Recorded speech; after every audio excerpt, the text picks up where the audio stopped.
Chicken মালাই কাবাব।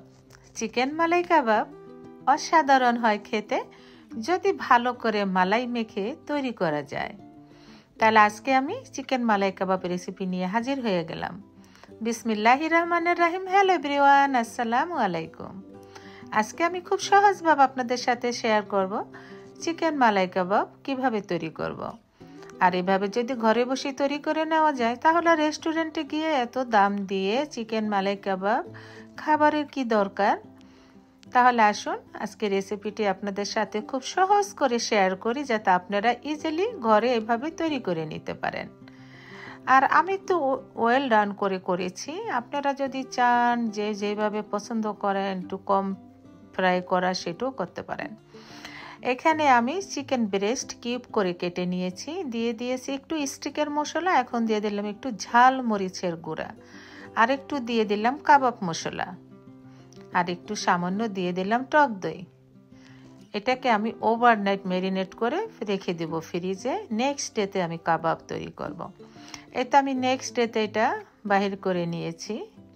এখন আমি একটা পেস্ট তৈরি করব। এখানে একটু আদা, একটু পেঁয়াজ, একটু রসুন, একটু কাঁচামরিচ নিয়েছি, এটা আমি ব্লেন্ডার করে নেব।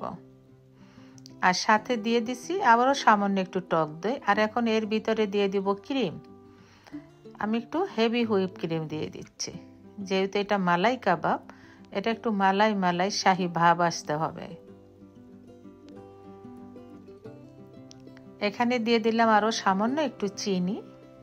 আপনারা ইচ্ছা করলে এই পর্যায়ে একটু গুঁড়া দুধও দিতে পারেন, বাট আমি একটু গরুর দুধ দিয়ে ব্লেন্ডার করে নিয়েছি। এই তো দেখুন আমার একেবারে ক্রিমটা তৈরি, মালাইটা তৈরি আর কি। এখন সেই মশলা মালাইয়ের ভিতরে দিয়ে দিচ্ছি ম্যারিনেট করে রাখা চিকেনগুলো। এই তো আমি সবগুলো চিকেন ম্যারিনেট করে নিয়েছি। এখন আমি আরেকটু চিলি ফ্লেক্স দিয়ে দিলাম। চিলি ফ্লেক্স দিয়ে আবার ভালো করে একটু ম্যারিনেট করে নিচ্ছি।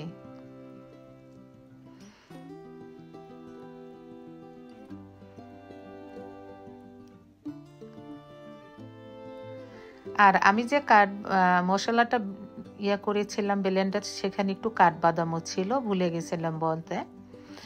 এখন আমি চিকেনগুলো এভাবে স্টিকের ভিতরে ঢুকিয়ে নিচ্ছি সুন্দর করে।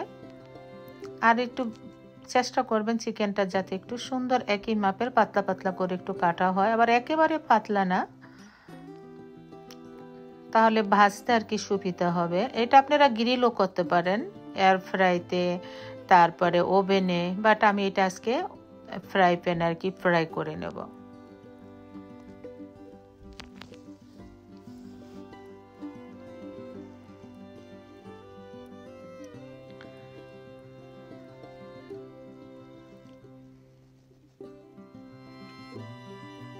আর এভাবে করে আমি সবগুলো চিকেন গেঁথে নিচ্ছি।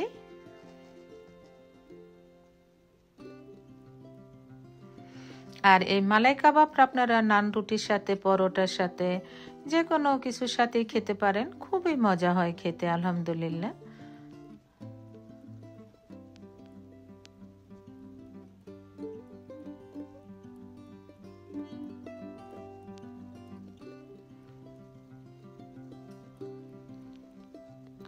আর আমি আবার এই মালাই কাবাবটা মাঝে মাঝে এয়ার ফ্রাইতেও ফ্রাই করে নেই। তো এইভাবে করে আমি সবগুলো চিকেন করে নিয়েছি। এখন এগুলো রেডি ফর ফ্রাই। এখন এগুলো আমি ফ্রাই করে নেব। এখানে আমি একটা ফ্রাই প্যানে অয়েল দিয়ে দিয়েছি। এখন আমি লো ফ্লেমে এগুলো ফ্রাই করব। একে একে আমি কাবাবের স্টিকগুলো দিয়ে দিচ্ছি। আর চেষ্টা করবেন বেশি নতুন বা সাদা বা অন্য কালারের ফ্রাই প্যানে ফ্রাই না করাই ভালো, কারণ এটা ফ্রাই করতে করতে কিছুটা আর কি পুড়ে যায় মশলাটা। এই জন্য আমি একটা ওই ধরনেরই একটা ফ্রাই প্যান নিয়ে নিয়েছি। এই তো এখন আমি এটা উল্টিয়ে পাল্টিয়ে খুব লো ফ্লেমে ফ্রাই করে নিব, যাতে চিকেনগুলো ভালোভাবে ফ্রাই হয়, আবার মশলাটাও যেন একেবারে পুড়ে না যায়। আর এই কাবাবটা খেতে খুবই সফট হয়।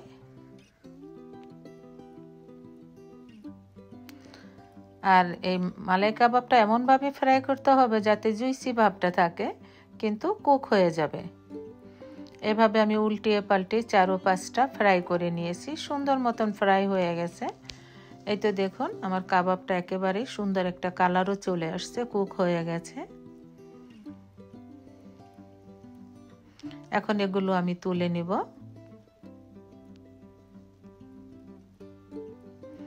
এই তো এভাবে করে আমি সবগুলো কাবাব ফ্রাই করে নিয়েছি, এখন রেডি টু সার্ভ।